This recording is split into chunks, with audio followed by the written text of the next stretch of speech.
What would you do if you discovered your closest allies were plotting behind your back, ready to sell off pieces of your soul for profit? For Carilyn, that nightmare became reality when she stumbled upon a hidden invitation meant for her husband and best friend, a dinner to divide her late grandmother's cherished estate. As secrets unraveled and betrayal burned hotter than the kitchen fire that destroyed precious heirlooms, Carilyn faced an impossible choice: crumble under their deceit or rise from the ashes stronger than ever. What follows is a tale of resilience, unexpected revelations, and one woman's journey to reclaim not just her inheritance but herself. Would you have the courage to walk away and start anew? It was a cold, gray afternoon when Carilyn stumbled upon the truth that would shatter her world. She had been sifting through piles of old tax documents in the dimly lit study of their suburban home, searching for something innocuous, a receipt for a business expense her husband, Charles, had misplaced. The room smelled faintly of dust and forgotten memories, its quiet stillness broken only by the rhythmic ticking of an antique clock on the mantel. As she flipped through stacks of papers, her fingers brushed against an envelope tucked away at the bottom of a drawer. Something about it caught her attention: its crisp edges, the weight of its contents, and before she could stop herself, she pulled it out. The envelope bore the unmistakable insignia of Whitman and Associates, attorneys at law. Her heart sank as she read the words printed neatly across the top of the enclosed invitation: dinner to discuss the distribution of Victory Green's estate assets. Victory Green, her grandmother. Carilyn's breath hitched in her throat.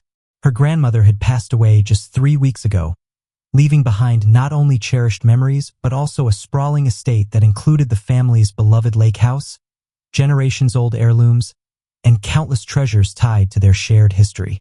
But what made Carilyn's blood run cold wasn't the mention of her grandmother's name. It was the recipients listed on the invitation: Charles Anderson, Bertha Reynolds, her husband, her best friend. Not her. She stared at the names, blinking rapidly as if hoping they would rearrange themselves into something less devastating. Her hands trembled so violently that the paper crinkled under her grip. How could this happen? Why hadn't anyone told her? And why were 2 men who weren't even part of Grandma Victory's immediate family invited to discuss her inheritance while she, the granddaughter who had spent every summer at the lake house, who knew every creak of its wooden floors, who carried her grandmother's legacy like a torch, was left out? A wave of nausea washed over her. This wasn't just exclusion. It felt like betrayal. By the time Charles and Bertha arrived home later that evening, Carilyn had worked herself into a state of barely contained fury. She stood in the kitchen, clutching the invitation tightly in one hand and her grandmother's obituary in the other, as though those pieces of paper could somehow shield her from the storm brewing inside her chest. The air was thick with tension, the kind that crackles before lightning strikes.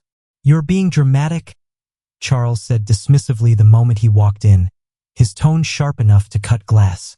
Beside him, Bertha nodded in agreement, his practiced lawyer voice already slipping into placating mode. "It's just a dinner, Carilyn.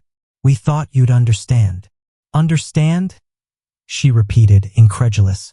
Her voice cracked slightly, betraying the hurricane of emotions swirling within her. "How am I supposed to understand this? You both got an invitation to discuss my grandmother's estate, and no one thought to include me." Charles sighed dramatically, running his fingers through his dark hair in a gesture that once made her heart flutter, but now only fueled her anger. "Bertha has experience with property law," he explained, gesturing vaguely toward his friend. "We thought his perspective would be helpful before bringing you into the conversation. You've been so emotional since your grandmother passed." "Emotional?" Carilyn echoed, the word hanging heavy in the air between them. Her eyes burned with unshed tears, but she refused to let them fall.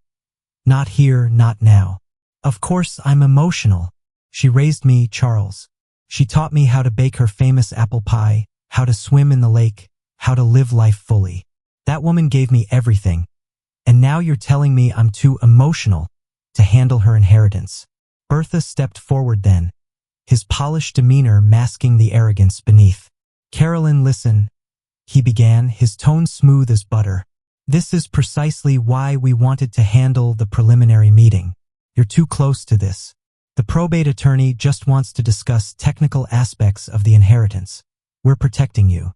Protecting me? She shot back, her voice rising despite her efforts to stay calm. By going behind my back? Her gaze drifted to the kitchen counter, where flour still dusted the surface from earlier that day. She'd spent hours trying to recreate Grandma Victory's apple pie. The recipe she'd promised would be Carilyn's alone after she was gone. It was more than just a dessert. It was a symbol of their bond, of the love and wisdom Victory had poured into every aspect of Carilyn's life. This isn't about legal technicalities, she said quietly, her voice trembling with emotion. This is about my family's legacy. The lake house, her recipe books, the stories she wanted preserved. That's exactly what I mean, Charles interrupted, exchanging another knowing glance with Bertha. You're getting worked up over recipe books when there's actual valuable property involved. Valuable property. The phrase hit her like a slap. They didn't see the lake house as a repository of childhood memories or a testament to familial love. To them, it was nothing more than real estate, a commodity to be bought and sold. The summer memories flooded back unbidden, Carilyn whispered, her voice breaking. Grandma Victory and I sitting on the dock at the lake house, fireflies dancing around us as she told stories of her childhood.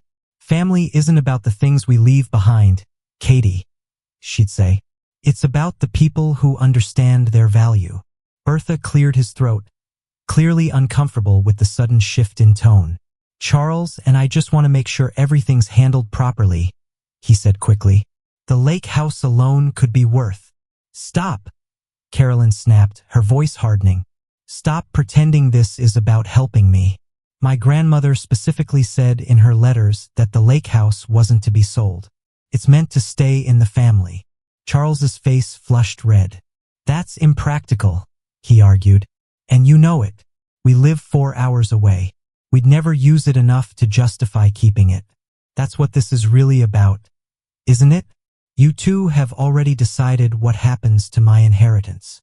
Her words hung in the air like smoke, choking off any further attempts at justification. For the first time, Carilyn saw them clearly. Their greed, their condescension, their utter disregard for the things that mattered most to her.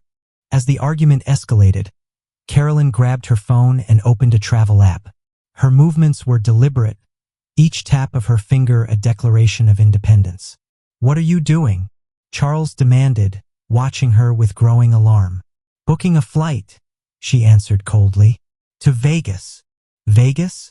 Are you insane? We have responsibilities here. Apparently, my main responsibility is to sit quietly while you and Bertha decide what happens to my family's legacy. She shot back, her voice dripping with sarcasm. Her hands trembled as she stared at the crumpled note he had left in her suitcase. You'll thank me later for keeping this safe. The words burned into her mind like acid, mocking her pain and confirming everything she'd feared. Charles had taken Grandma Victory's recipe book, the one thing that symbolized decades of love, tradition, and family history, and hidden it away as though it were nothing more than another asset to control. Her chest tightened, each breath feeling shallower than the last. She glanced around their suburban home, now feeling less like a sanctuary and more like a gilded cage. Every corner seemed tainted by betrayal. The kitchen where Charles dismissed her emotions, the dining room where Bertha plotted his schemes, and even the couch where they'd once shared lazy Sunday mornings. It wasn't just the inheritance or the lake house.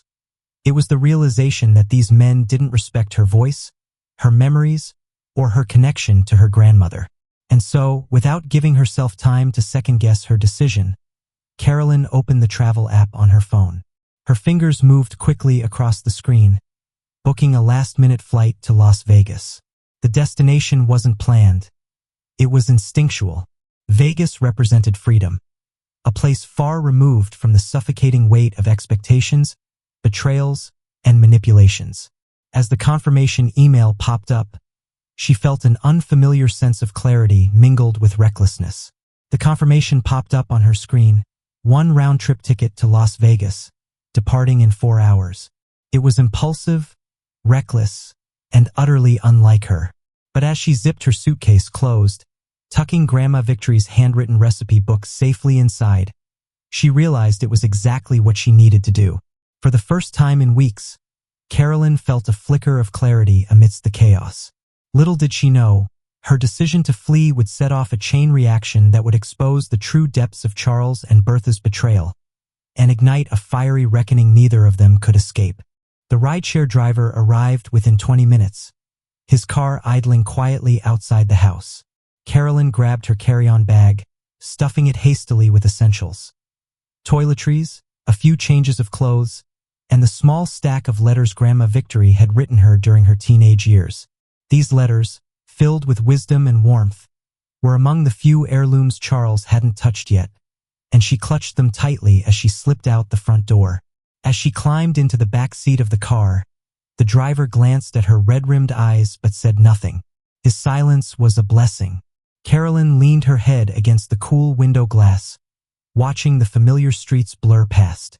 Each mile put distance between her and the life she suddenly questioned. Was this really how marriage was supposed to feel? Constantly sidelined, dismissed, treated as if her opinions didn't matter? By the time they reached Denver International Airport, Carilyn's thoughts were racing faster than ever. She checked in for her flight mechanically, moving through security like a ghost haunting her own body. But as she waited at the gate, surrounded by travelers rushing to catch flights or reunite with loved ones, something inside her shifted. This wasn't just an escape. It was a chance to breathe, to think, to rediscover who she was beyond the roles of wife, granddaughter, and caretaker. The plane soared above the Rockies, its ascent smooth and steady. Carilyn settled into her seat, staring out the window as wisps of clouds drifted below. Beside her sat a woman in her 60s with a silver pixie cut and kind eyes. The woman introduced herself as Martha, striking up a conversation that somehow felt both intrusive and comforting. "You've got quite a sigh there," Martha said gently, glancing at Carilyn. "Either you're afraid of flying, or you're running from something significant." Carilyn hesitated, then surprised herself by admitting, "Maybe a bit of both." Martha nodded knowingly. "Sometimes we need to run before we can stand our ground." "What's chasing you?" For reasons she couldn't explain, Caitlin found herself pouring out her story. The loss of Grandma Victory, the betrayal by Charles and Bertha, the stolen recipe book, and the overwhelming sense of exclusion. As she spoke, tears spilled down her cheeks, but for the first time, she didn't try to stop them. Martha listened intently, offering no judgment, only understanding. When Carilyn finished, Martha sighed softly. "Family inheritances have a way of revealing people's true colors. My grandmother used to say, 'Pay attention to how someone treats what matters most to you.' Sounds like your husband and friend failed that test." Her words struck a chord deep within Carilyn.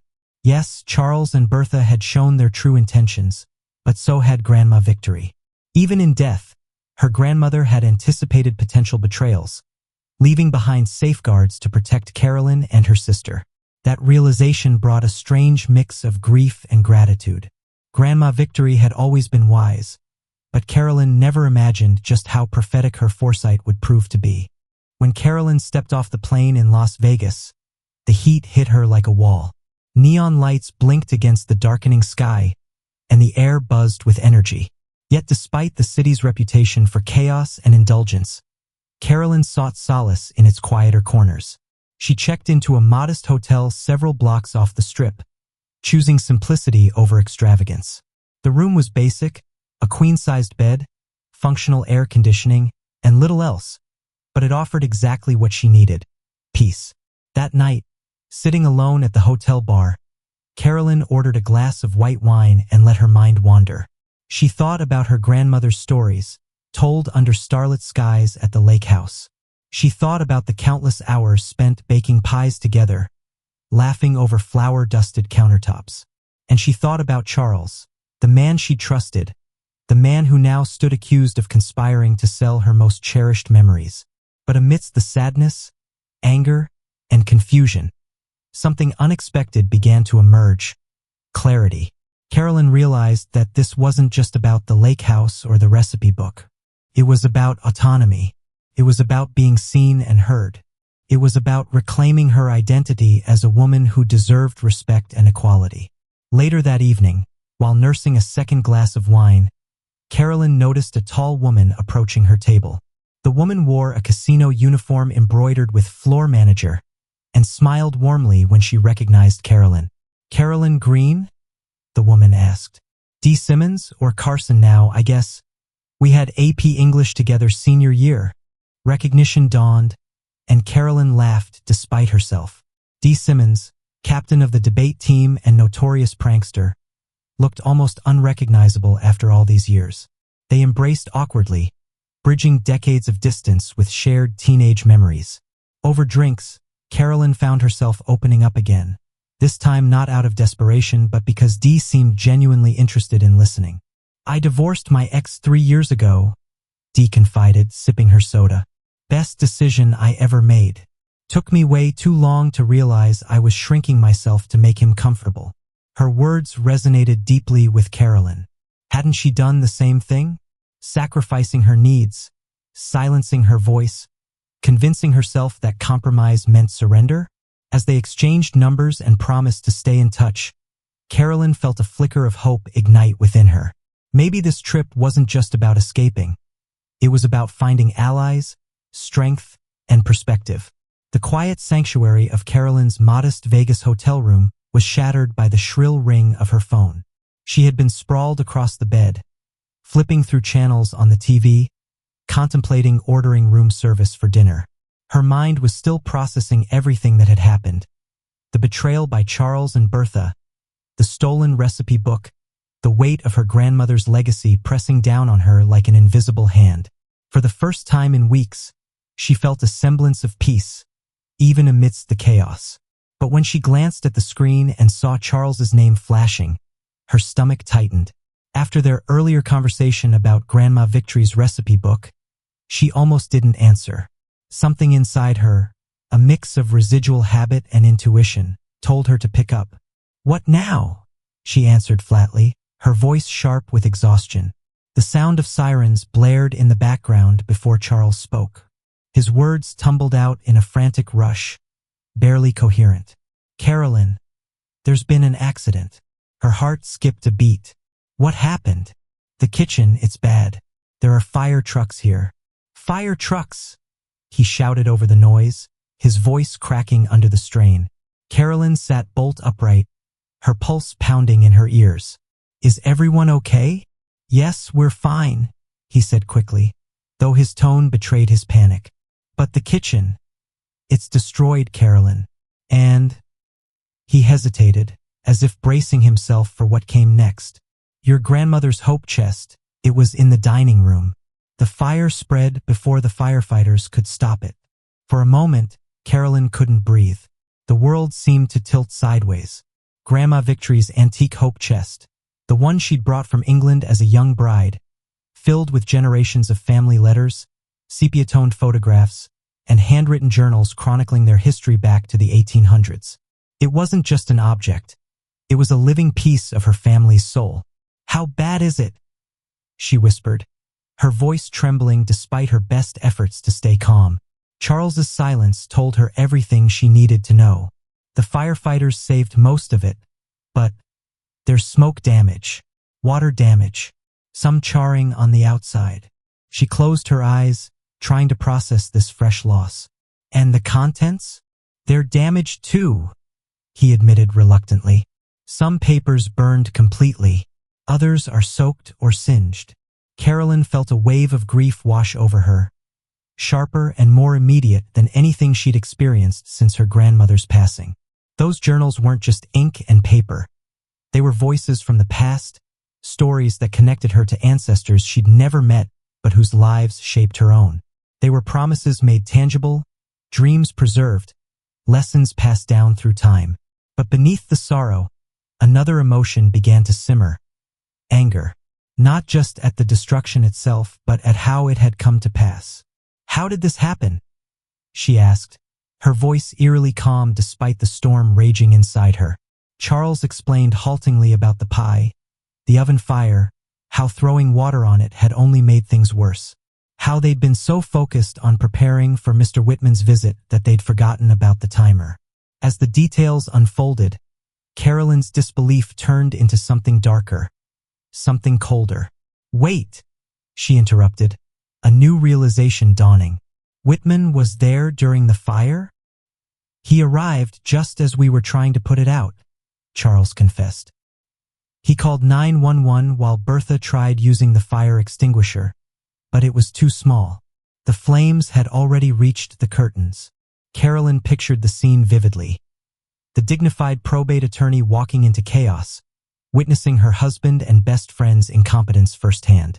Under different circumstances, she might have found it darkly humorous. But not now. "Let me talk to him," she said suddenly. "No, Carilyn, there are firefighters still here. Put him on the phone," she demanded, cutting him off. To her surprise, moments later, Mr. Whitman's crisp, professional voice came through the line. "Mrs. Anderson, this is Jerome Whitman." "Yes, Mr. Whitman. I apologize for not being present for our meeting. Given the circumstances, perhaps my absence was fortunate." His tone was impossible to read. "Mrs. Anderson, are you aware that your husband and Mr. Reynolds were planning to discuss the immediate sale of your grandmother's lake property today?" Her breath caught. "They told you that?" "Not directly," he replied. "However, I discovered quite detailed sales projections among the paperwork that survived the incident. Documentation prepared by Mr. Reynolds' real estate office."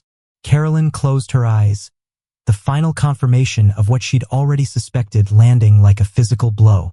In trying to manipulate the inheritance situation in her absence, Charles and Bertha had inadvertently revealed their true intentions more clearly than if she'd been present. Their scheme had literally gone up in flames. After hanging up with Mr. Whitman, Carilyn sat motionless, letting the implications wash over her. She called Elisa immediately, who confirmed the worst suspicions. Bertha had been laying groundwork to sell the lake house, spinning lies about Carilyn's supposed inability to handle the emotional burden of visiting it after Grandma's death. "There's more," Elisa added hesitantly. "Grandma gave me a key to her safe deposit box last year. She'd been copying her journals and storing the originals. Said she didn't trust leaving history in one basket." Relief washed over Carilyn so intensely that she felt dizzy. "She never told me. She said you had enough to manage with your marriage," Elisa explained softly. "But she worried about Charles. Said he reminded her of our grandfather, always looking for shortcuts to wealth without understanding true value." This revelation about Grandma's perception of her husband hit hard. She'd seen what Carilyn had been blind to for years, and yet, even in death, Grandma Victory had anticipated betrayal. She had safeguarded her family's legacy in ways no one could have imagined. The next morning, Carilyn booked the earliest flight back to Denver. Before boarding, she emailed Martha, the retired judge she'd met on the plane, accepting her offer of a legal consultation. The irony wasn't lost on her. In trying to exclude her from decisions about her inheritance, Charles and Bertha had done exactly what Grandma Victory had predicted. They'd shown their true colors when they thought no one was watching. When Carilyn returned home, the acrid smell of smoke greeted her before she even reached the house. Yellow caution tape cordoned off the kitchen door, and a restoration company van sat in the driveway. Charles rushed out when he heard the car, his expression a careful mix of relief and contrition. "Carilyn, thank God you're back," he said, reaching for her. She moved past him without accepting his attempted embrace. The smell inside was nauseating, a toxic blend of smoke and chemical flame retardants. Plastic sheeting separated the kitchen from the rest of the house, but she could see the destruction through the translucent barrier. Blackened cabinets, melted appliances, water damage streaking what remained of the walls. "The recipe book," she said, her voice steady. "Where is it?" Charles hesitated before leading her to the dining room. On the table lay Grandma Victory's recipe book, its leather cover charred at the edges, water stains blooming across many pages. Gingerly, she opened it, fanning through the sodden pages until she found what she was looking for: the apple pie recipe that had started this whole mess. The page was singed around the edges, but remarkably, at the bottom, Grandma Victory's personal note remained legible. Asterisk for Carilyn, who understands that recipes, like legacies, aren't about ingredients but about the love we stir into them. Asterisk. Her fingers traced her grandmother's handwriting as something shifted inside her. A letting go of anger, replaced by resolve. At Mr. Whitman's office, the elegant setting provided a stark contrast to the chaos of her smoke-damaged home. The elderly attorney greeted Carilyn and Elisa with formal courtesy, opening a file with Grandma Victory's name embossed on the cover. "I've been Victory's attorney and friend for nearly 4 decades, he began. She was a remarkable woman with exceptional foresight. Mr. Whitman revealed that Grandma Victory had added clauses to her will anticipating potential betrayal. If anyone tried to circumvent her wishes regarding the lake property, full ownership would revert solely to Carilyn, with Elisa as the secondary beneficiary. Tears pricked behind Carilyn's eyes as she realized her grandmother had been protecting her even from beyond the grave. "She wanted you to have security and autonomy, Mrs. Anderson," Mr. Whitman said gently.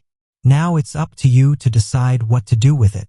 It wasn't easy cutting ties with Charles, but Carilyn knew it was necessary. Their marriage had been built on uneven ground. His dismissive attitudes, his willingness to prioritize profit over sentimentality, and his betrayal regarding the inheritance had exposed cracks too deep to repair. When he finally showed up at the lake house uninvited 2 weeks later, Carilyn met him on the porch with a calmness that surprised even herself. "What are you doing here?" she asked, folding her arms across her chest. "I came to talk," Charles replied, looking uncomfortable in the unfamiliar surroundings. He shifted his weight from one foot to the other, glancing toward the lake as if searching for some kind of anchor. "There's nothing left to say," Carilyn said firmly. "You chose greed over respect. You chose Bertha's schemes over our marriage. There's no coming back from that." Charles opened his mouth to argue, but Carilyn held up a hand to silence him. "Save it. I'm done being the person who gets pushed aside, ignored, or manipulated. I deserve better than that, and so does this family." For a moment, Charles looked genuinely remorseful. "I never meant to hurt you, Carilyn. I thought I was helping." "No," she corrected him.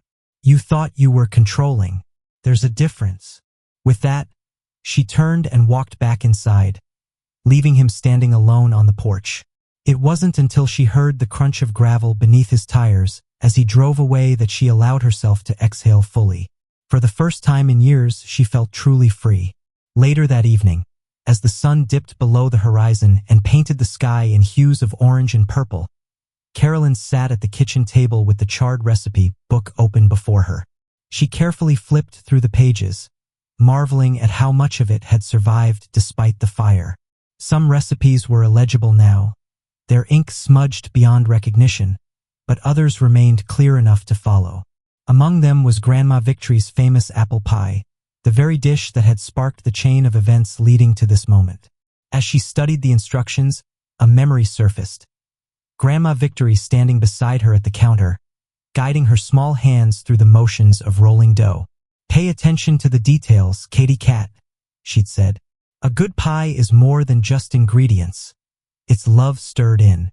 Carilyn smiled softly, reaching for the ingredients she'd gathered earlier that day.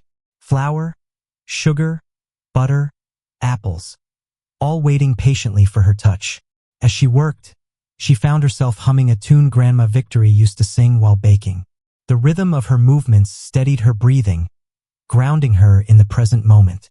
When the pie emerged from the oven an hour later, golden brown and fragrant, Carilyn felt a profound sense of accomplishment.